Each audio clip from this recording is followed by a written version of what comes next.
Good morning. Good morning. At this time of the year, we search for meaning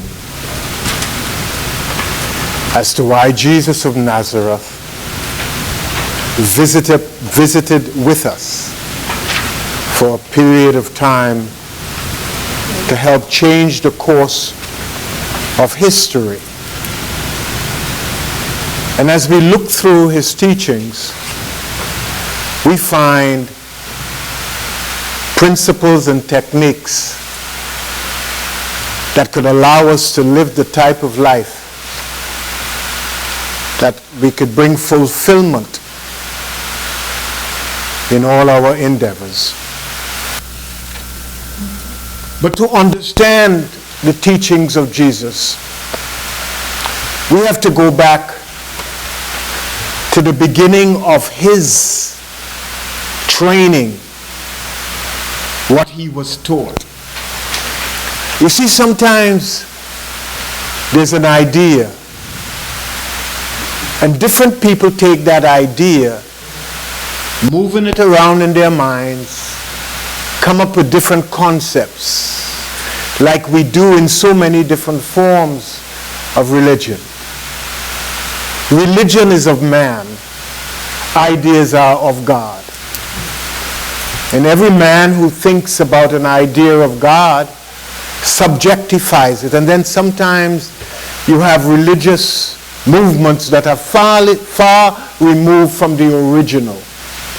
When Jesus came, the practices of the Hebrew people had changed from the original concept that they had. In their history, they had worshipped many gods, and they had gone through a lot of devastation because of the mighty nations around them. At the turn of the first century CE or AD, the Jewish people were under bombardment from the Romans who had conquered Palestine at that time. And they were looking to someone, or for someone who they called the Messiah, to help them relieve the pressure that they were under from the Romans. And around that time, there were many, many people who stood up and said, I am the Messiah. Follow me. But most of the leaders or the messiahs at that time, they were military type minded people. But then you had a man from Nazareth who came and brought back the original principles that helped Moses and helped the other messiahs before him to pull out from the yoke of the nations that had conquered them and they had to pay homage to. So I'd like to take us back to the beginning of that teaching. It says in the beginning, Genesis 1, when God created the universe, there was nothing. And then God spoke the word, let there be. And everything that God said, let there be, too, came about. And God said, let us make man, or mankind.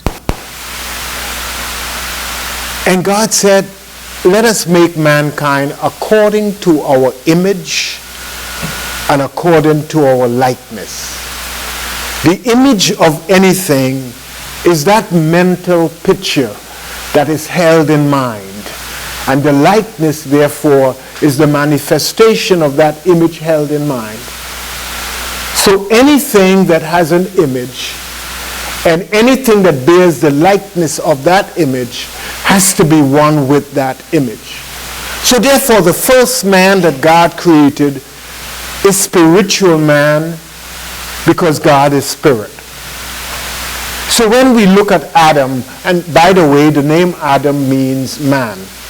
It is not the name of a person, but the generic man that was first made by God, which is spiritual man. Spiritual man is that Christ or prototype of goodness within every human being. It is life itself that lives itself through our bodies and through our minds. Every human being is a spiritual being, has that core element of God in them. That's why we could move and have being. Without God in us, we cannot move. We cannot have being. So when we go back to the original part of our identity, which is spiritual, we read that in Genesis 1:28, God, after creating man, gave man a commandment. He says, be fruitful and multiply, and fill the earth and subdue it, and have dominion over the fish of the sea, over the birds of the air, and over every living thing that moves upon the earth. Now, what does this really mean? Well, as metaphysicians, everybody, let me tell you this outright, everybody who reads the Bible interprets it according to the position that they hold. We are metaphysicians. We hold that as spiritual beings, there is a oneness with God and us. That as spiritual beings, we have power over our world, power over our life, and power over our affairs. Through the mind that we think through, we can create thoughts of abundance, thoughts of freedom, thoughts of liberation. Wherever we are, we can think thoughts to free ourselves from the captivities or the captivity that seems to follow us where we go. So spiritual man, the I am or the Christ in us, has mastery, authority, and dominion over the invisible thoughts that he thinks or she thinks, and over the manifestations or the visible. So this is something that we should come to know, that all of us as spiritual beings have the power to choose the thoughts that we can think and have dominion over those thoughts, that nothing inside of us or outside of us should be controlling us and making us do the things that we are not supposed to be doing. When I realize that as a spiritual being, I have mastery, authority, and dominion over my thoughts, then I can choose to think right, I can choose to feel right, I can choose to act right, and I can choose to react right. And then I can take responsibility. I stop blaming others for the conditions in my life. Because I am co-creator with God of all the images I conjure up in my mind. The ability to create gives me the power to take my mind to any place I want to take it and create ideas, either a book, a computer, or whatever I think I have need in my life. I have that power to create it. And I refuse to give other people power over my life by controlling my feelings, because I do have power over how I feel. This is God in man taking control of everything inside of man and outside of man. When I say man, please excuse me if I don't sound inclusive. I mean mankind, humankind. In fact, I should say the word humankind. Humankind. So we must realize that God in us is mighty. And God is in us makes me an individualized expression of God. Therefore, there is no human being outside of me who is mightier than me in my life.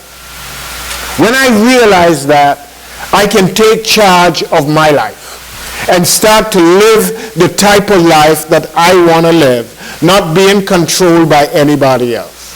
So that's freeing. So I can say to the Romans, as Jesus said to Pilate, you have no power over me. All power is given unto me in heaven, the invisible realm, and on earth, the plane of manifestation. I think for thousands of years, mankind has been taught to be subservient, to give other people power over them. And Jesus came and said, no. You are the light of the world. Hello now. You must take responsibility for allowing your light to shine. Nobody can make your light shine for you. You've got to turn it on, power it up, and shine it. And nobody can stop you from turning your light off. When you choose to turn your light off, that's a choice that you made for yourself and by yourself. So some of us are waiting for other people to come and do what? Turn our light on. When the right person comes, I will shine brightly. No. I am responsible for everything in my life. This is what mastery, authority, and dominion means. I don't have responsibility for you, but for me I do. I don't have authority over you. I have authority over the thoughts I think, the actions I make, and the words I speak. Also, the type of feelings that I have in me. Nobody can make me hate. When I hate, I make a choice to hate. Nobody can make me fearful. When I am fearful, I choose to be fearful. And when we understand that, this is what Jesus was trying to tell his people at the time. The power is within you individually to wake up and take power. The Christ in you, or God in you, is that power in you that could conquer anything outside of you. So spiritual man, that Adam in us, has mastery, dominion, and authority in everything in our life. So sometimes you hear the term, why not turn your life over to Christ? That's what it means. Turn your life over to that God part of you that knows who you are and where you should be going. And lean not on the what? The ideas or concepts of others. Turn to God and find whatever you are looking for and control your life. In John 15, 1 and 2, Jesus told his disciples, I am the true vine, and my Father is the wine presser. Every branch of mine that bears no fruit, he takes away. And every branch that does not bear fruit, he prunes, that it may bear more fruit. I was thinking about this statement during the course of the week. And it finally hit me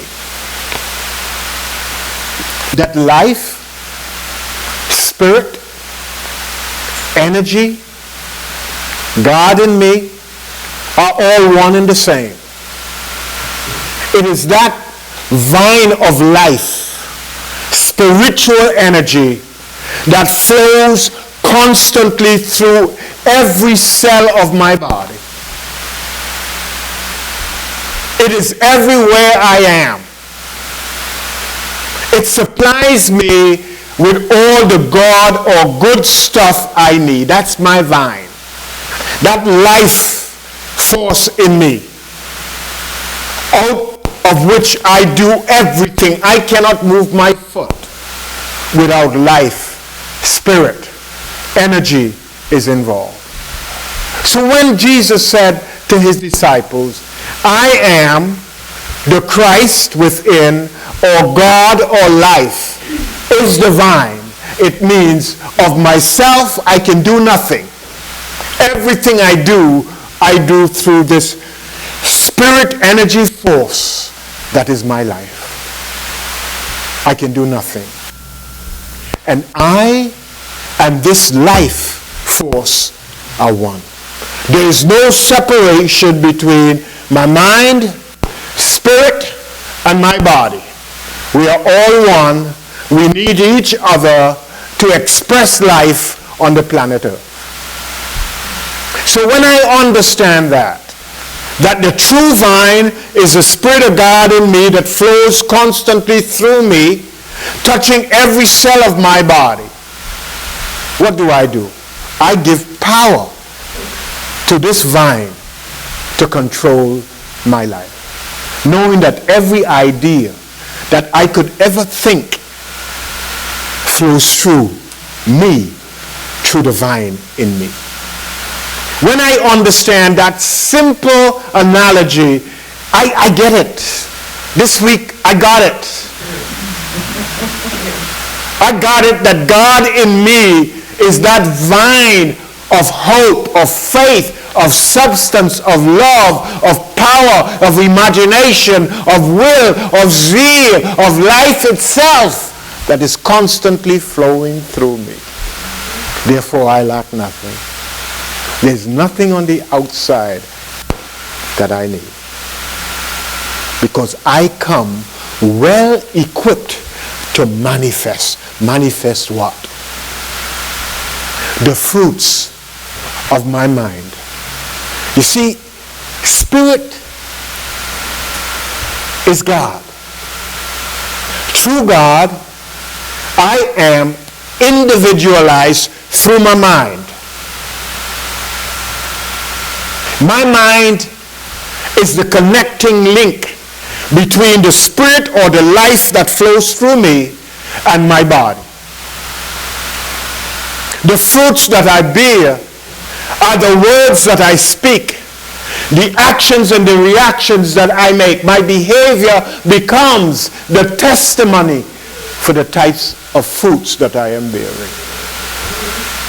So like a tree, when I stand before you, you judge me based on my behavior, the fruits that I am bearing. And when you judge me, you are judging me according to the sap that I have turned into thoughts that have produced the behavior, the words that I speak, and the actions I make. So when Jesus said, I am the vine is always pure. So if your life is not successful, it does not mean that Christ in you is not perfect. It's your ability through your mind to interpret ideas and bring them about as conditions in your life that is flawed. So we don't change the vine. We cannot change the vine. If we want to produce better fruit, we got to prune the mind. Clip it off sometimes. We got to get rid of some of these negative thoughts and feelings that we persistently think about, hoping to change but keep bringing about the same bad apples that you have in your life. So if you want to change the type of fruit, you've got to change your mind by pruning it, by releasing the negative thoughts and feelings that you have that control your attitudes and eventually control your behavior. We understand that? But it doesn't matter who we are. We have to be constantly pruning and chipping away at the negative branches that we are putting out that are not bearing fruit to testify that we are children of the good God. Sometimes you got to take a look at what you're doing and what you're saying. And sometimes before the words come out of your mouth, check your lexicon, check your dictionary, and see if you know what you're really talking about. Because all we are doing every moment, do you realize that everything we do, from the thoughts we think, we use energy, life, spirit to do that? Do you realize from the time you think that thinking requires energy or electricity or spirit or Christ, however you call it, to do the work? Do you realize that? That through our minds we use God to produce the things that we think we have need of. That God is a spirit that we use to build our lives. So sometimes we need to take a look at our lives, the kind of lives that we are building. Using something good to turn into something negative through the way we think. Sometimes we need to take a careful look at what is happening in our bodies. Because our bodies give testimony to the type of thoughts that we are thinking. Did you know that? That thoughts are the building blocks from which your life is built? Did you know that? So when Jesus tells us that I am, or the spirit that flows through me, that spiritual substance that is ever present in and through me, is the true vine. And every branch that does not bear fruit, I need to clip. Take a look at some of the branches in your life. Your financial branch, your social, your family branch, your business branch, your work branch. If you're not happy there, you need to clip something in your mind. If you're not happy with yourself, there's a branch in you that you don't like. Clip it off. Jesus puts it another way. He says, if your right hand offended you, do what? Cut it off. Why live in misery when you could live in peace and joy? Just by trimming sometimes, taking a shears to your mind and clipping it off. Who people think you are is not important. Who you think you are is important. Start living out of the contents of your own indwelling Christ, and not to fit yourself into a mold designed by others. You know, sometimes we do that. We fit ourselves in a mold to be accepted by people. And we spend our lifetime doing that.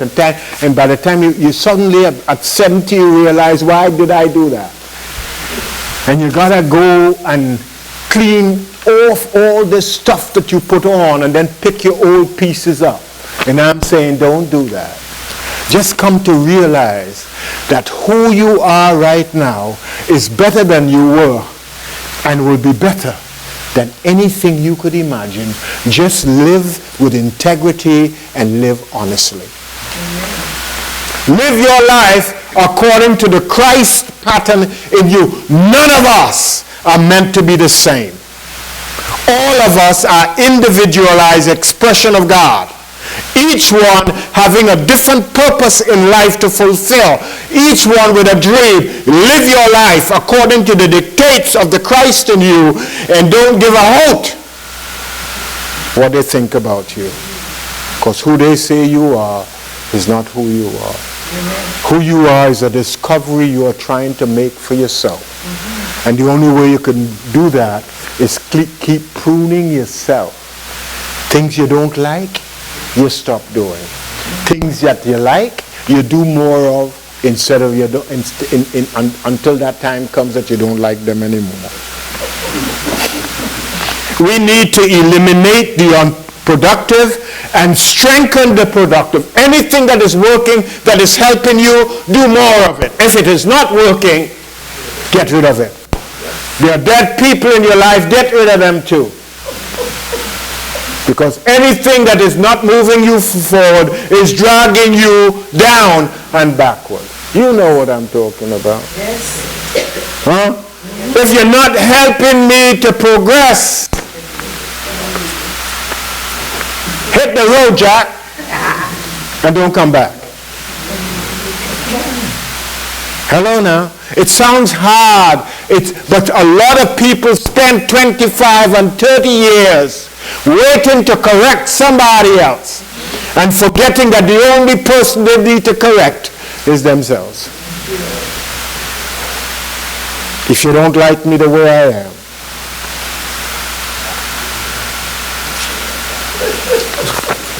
you do what you need to do.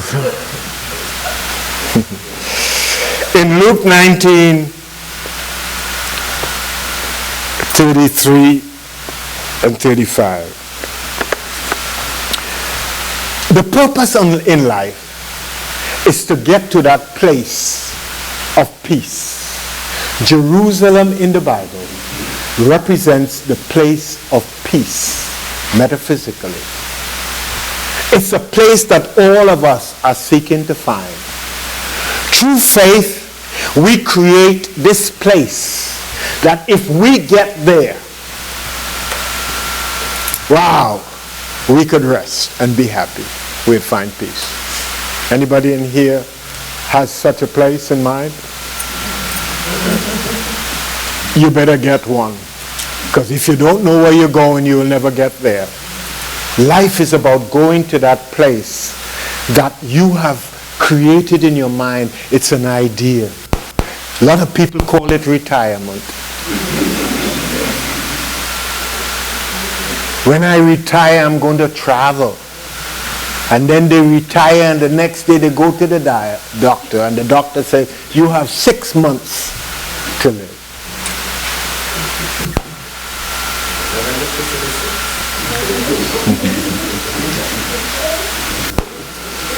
We need to have a dream that leads to a state of being in which there is peace. Here is Jesus on his journey to Jerusalem to finally find the peace of being one with God. A time when he could say, into thy hands I could now rest, because I have found the beginning at the end of this journey. You and I are one, God. I might have said it, but now I can realize it. That's the place of peace. So, as he was in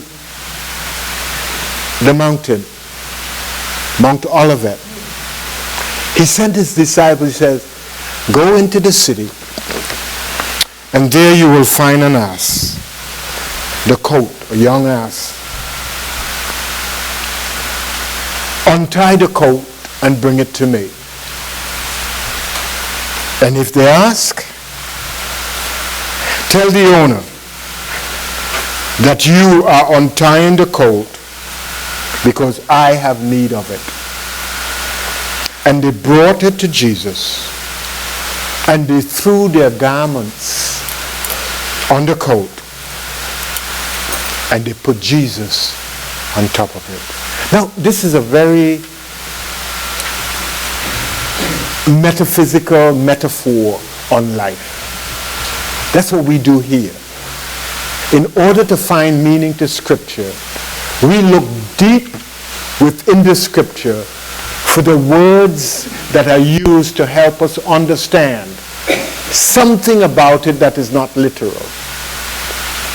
A colt is a young donkey, untrained, unruly, kicks, bucks, and will not take command. Does that resemble anybody in here? Hello, I'm talking to us. Don't like to follow, kick and butt, anything new. The colt represents that in us. That part in us that does not like to be controlled. That Jesus put it like this: all we like sheep have gone astray. No, when you think about a sheep like to be around the shepherd because it gets fed constantly and it gets to right everything. But a goat is different. A goat is like a young donkey. Can't train it. It takes a lot of skill to train a young donkey.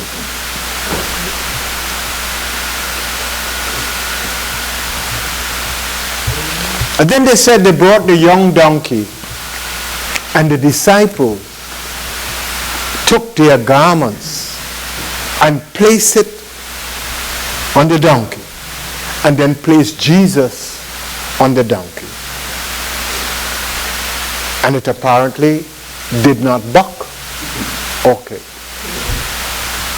When we control the animal part of us, spirit in us can reign supreme. A lot of us, we have some rough edges to clip. We have some things about us that is not allowing spirit to flow freely through us. Jesus represents the Spirit of God in us that can only sit on us and be comfortable when we stop mentally and emotionally kicking and fighting. When we come to know our purpose in life is to live a spiritual life and to begin to manifest the things of spirit, we relax, we let go, and we let spirit take us where spirit wants to take us.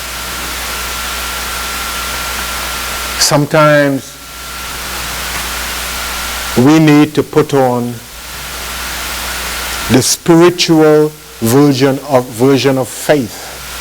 Some of us say we love, but we just like and appreciate.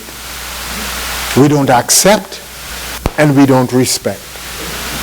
When love is in action, there's respect and there's total acceptance. When love is in place, we become one.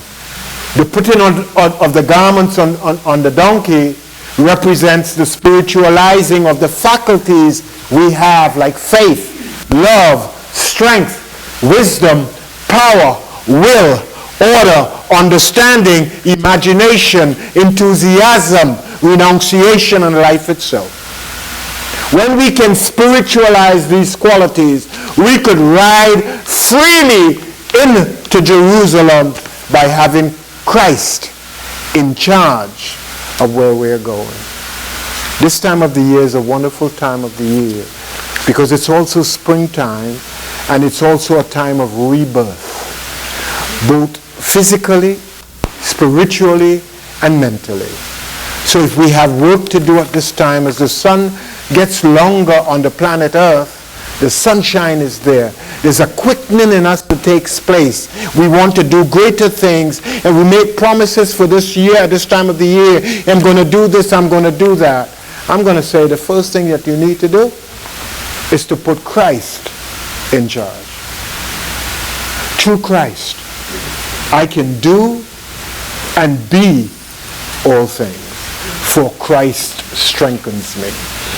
Say with me, through Christ, I can do all things. For Christ strengthens me. Say it again. Through Christ, I can do and be all things. For Christ strengthens me.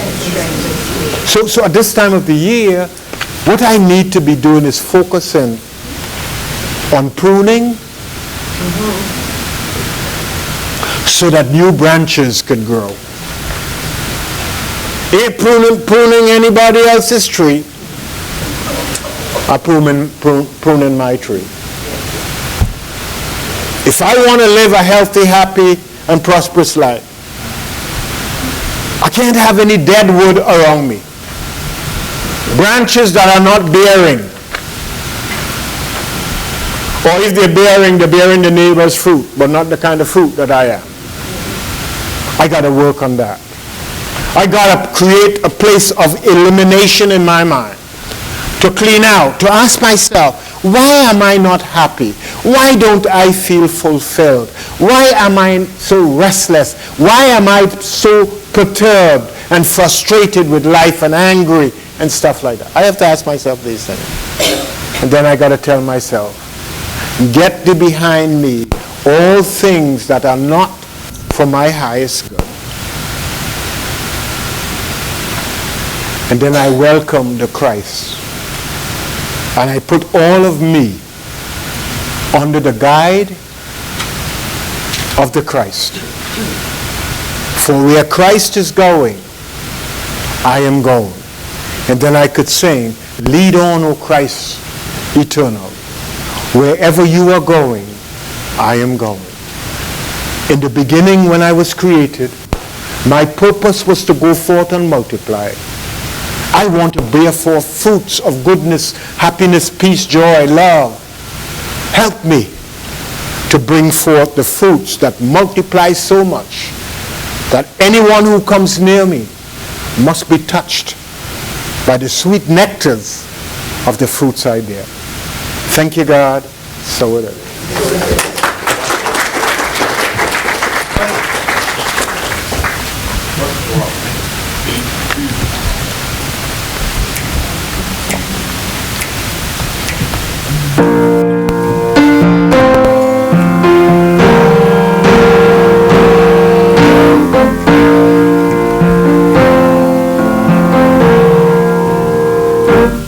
Everybody sing faithful, faithful, faithful, faithful is our God. Sing faithful, so faithful, faithful is our God. Sing faithful, so faithful, faithful is our God. Let me hear sing faithful, so faithful, faithful is our God. I'm reaping the harvest God promised me. Take back what the devil stole from me, and I rejoice today. For I shall recover it all. Yes, I rejoice today. For I shall recover it all. Everybody sing holy, sing holy, holy, holy is our God. Everybody sing holy, sing holy, holy, holy is our God. Now holy, sing holy, holy, holy is our God. Everybody sing holy, sing holy, holy is our God. I'm reaping the harvest God promised me. Take back what the devil stole from me, and I rejoice today. For I shall recover it all. Yes, I rejoice today. For I shall recover it all. Everybody sing Christ, Christ, Christ, Christ, Christ is our God. Everybody sing Christ, sing Christ, Christ is our God. I'm reaping the harvest God promised me. Take back what the devil stole from me. I'm reaping the harvest God promised me. Take back what the devil